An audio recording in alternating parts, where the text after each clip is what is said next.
every single time I go out to the thrift store with you guys, we always find some kind of magical little message, and this time was no different. Do you like your Christmas hat? We can get you a new Christmas hat this year. I just thought for your portrait you might want to look up maybe a little bit more masculine. You are a gangsta. Desi, I think for the pictures, I think I'm going to like that hat and this bow tie. What do you think? Do you like that bow tie? Yes? No? I think that'll look nice. What do you think? You don't care? Oh, look at that. Isn't that beautiful? Those blues and yellows, just gorgeous. Those are, wow.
So much fun at the thrift store this week, and you did too. You just don't know it yet, but you will.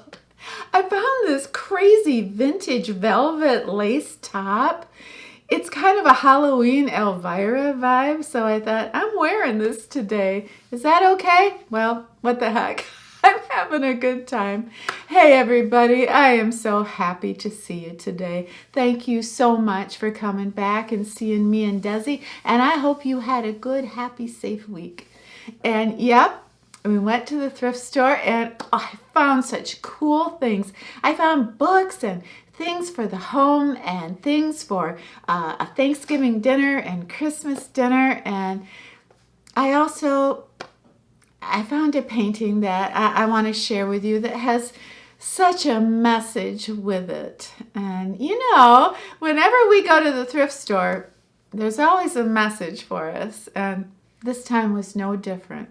I am so glad you're here. So let's get started. I want to show you what I bought, why I bought it, and where I put it. Yeah, let's do this. So many books here today. Oh wow, look at this one. The big book of lists to live by. Lists to live by for everything that really matters. Boy, helicopters. Now there's a good book for me. I've always wanted to learn how to stay away from helicopters. I found this book, The Big Book of Lists on Everything Worthwhile in Life. It's a book that philosophers and doctors have compiled on, I don't know, lists about love and virtue, family and success, failure. I mean, it's so beautiful. I've become so obsessed with it. And you know what? Yeah, you guessed it. There was a little note in here. Now, it's not spicy like the last one. I can actually read this one to you. But isn't that amazing when you think that you can just buy a book and get so much out of it and actually connect with another person that owned it before you? So I found another note in a book. This one is kind of a little grocery list, and on one side it says, if we cannot have what we want with peace of mind, then it probably isn't worth having.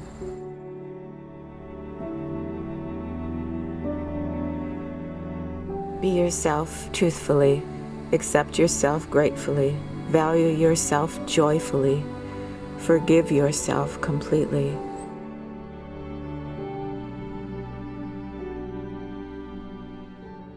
I am thinking for my Thanksgiving table and my Christmas table is something very natural, cobalt blue kind of stoneware.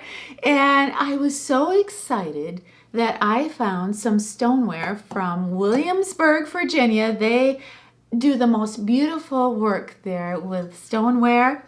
And I love this one. It's very heavy.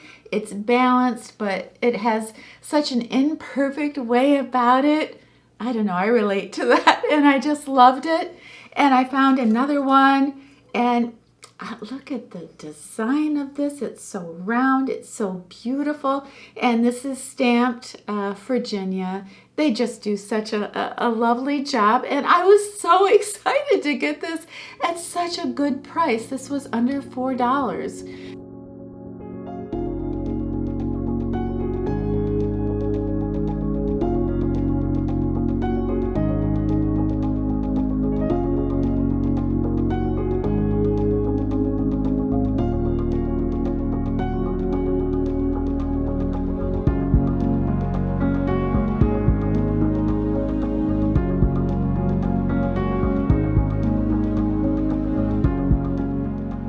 Love yourself wholeheartedly.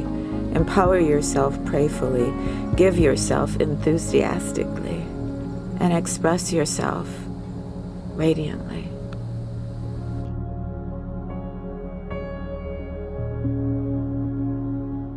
Here's something you don't see every day. That doll looks like Boris Johnson, right? Prime Minister of the UK, or was?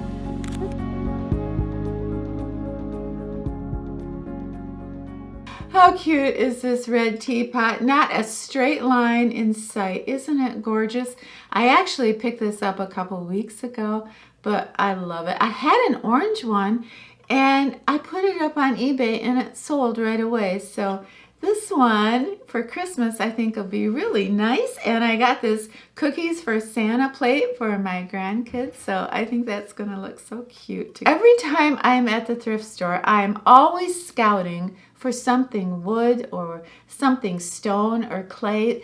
Something about those textures make me so happy and make me feel so peaceful and so grounded. And I just started collecting very fancy polished rocks.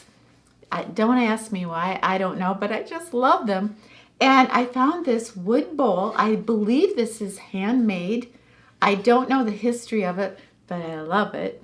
And I thought some of these beautiful rocks that I have been picking up would look so beautiful inside this little bowl for like my coffee table or an end table. I just thought it's just so pretty. It's so funny, a little wood bowl just makes me feel so grounded. I love that. I've started to collect rocks. That would be a wonderful bowl to keep them in.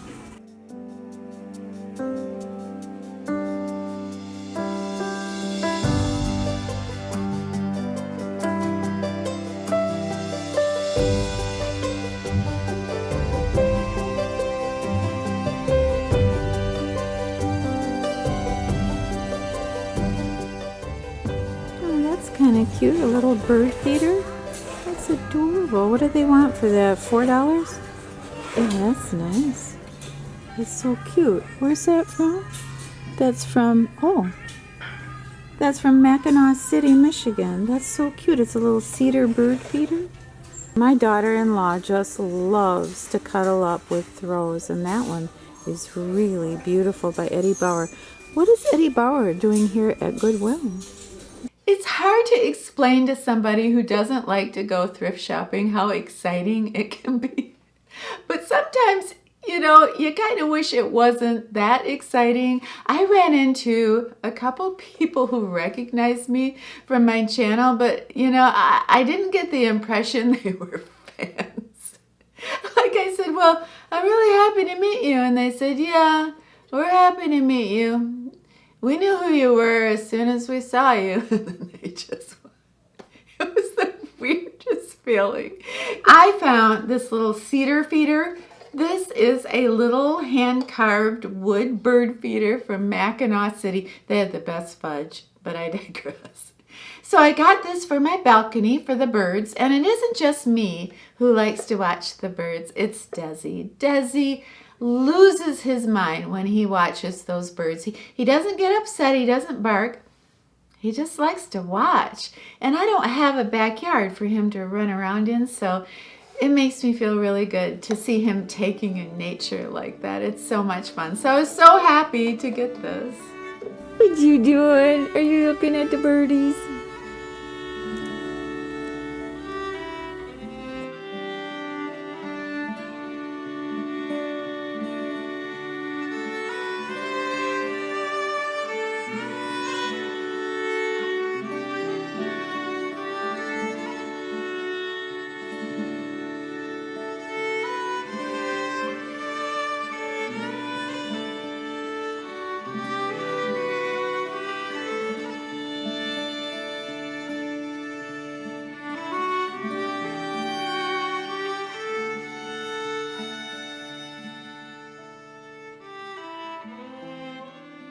Did you guess that I brought this little guy home with me? I bet you did. Is he the cutest? This is the cutest little Christmas cookie jar. I just loved him, and I know my grandkids are gonna love it. I love it too. I mean, I get to fill it up with Christmas cookies.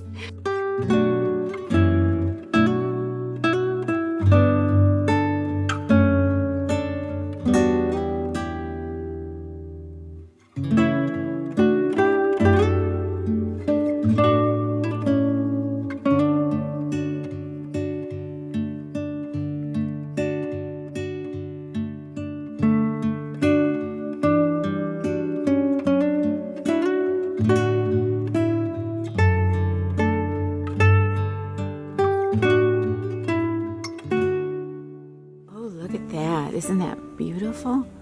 Those blues and yellows, just gorgeous. So I'm walking through the Salvation Army and my eye catches this amazing painting. The blues and the tans and the water, the beach, it was just so beautiful, and it was very impressionistic. It was so big. I thought, I can't get this home. It's so big. But I looked to see if I knew who the artist was, and I didn't. His name is John Cunningham, and he is a Scottish artist, and I had never heard of him. I Googled him, and he really is not known here in the United States. I think he's quite well known in Scotland and revered. He's in museums, but I found nothing on John Cunningham in the United States. No galleries, no calendars, no dinnerware. I mean, he was not commercialized. He was born in 1926, so he was right around my mom's age, and he passed away in 1996. I loved his painting, and I got it home, and I just wanted to know more about him. And there was just nothing. There was one little blurb I found that was written by his niece, and she said, "I can see my uncle now painting on the seashore, and he would say to me, 'Paint what you see and see what you feel.'" And I burst into tears when I read that. That's exactly how I have been feeling these last couple months. I've been dealing with a lot of different issues, and I realized that, well, I want to talk a little bit about failure. The other day, I got the most amazing comment from a woman who said, "I have been binge watching your videos, and I want to live my best life, but everything I've ever done, I've failed at." And I read that and I almost cried. But then when I saw this painting and I thought of that comment, and I thought, maybe what we need to do is not redefine success, but redefine failure. How is it a failure if we're still standing? How is it a failure if we are still at a certain age and vibrant with a real purpose in life? No matter what we have ever done in the past, every single time we have failed, we have learned, and we have built upon that. I don't think we learn from our successes. I think we learn the most from our failures. They're stepping stones. They give us character. and we find the courage to go on. So yes, so maybe John Cunningham is a fantastic artist in Scotland, and maybe he's only known there.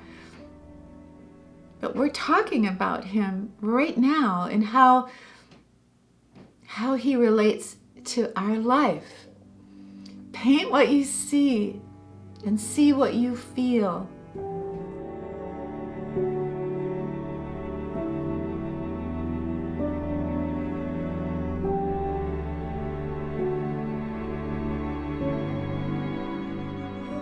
I ever spent a lot of time dwelling on my failures, but I think what I did is I never acknowledged my successes.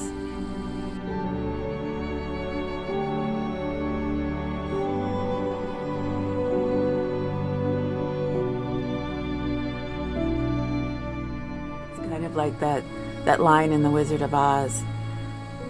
You had the power to go home all the time, you just didn't know it.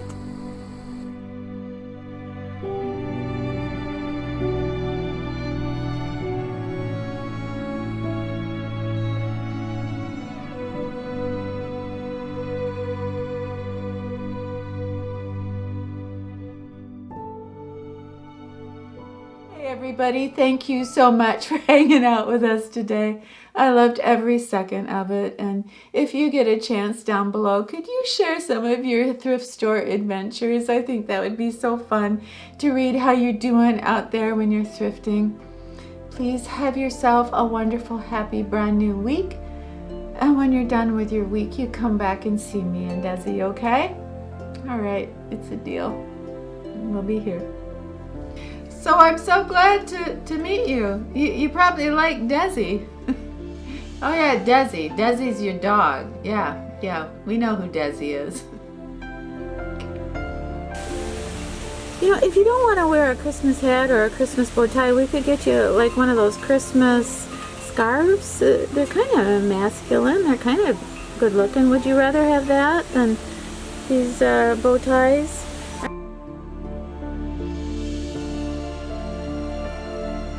Be yourself truthfully, accept yourself gratefully, value yourself joyfully, forgive yourself completely.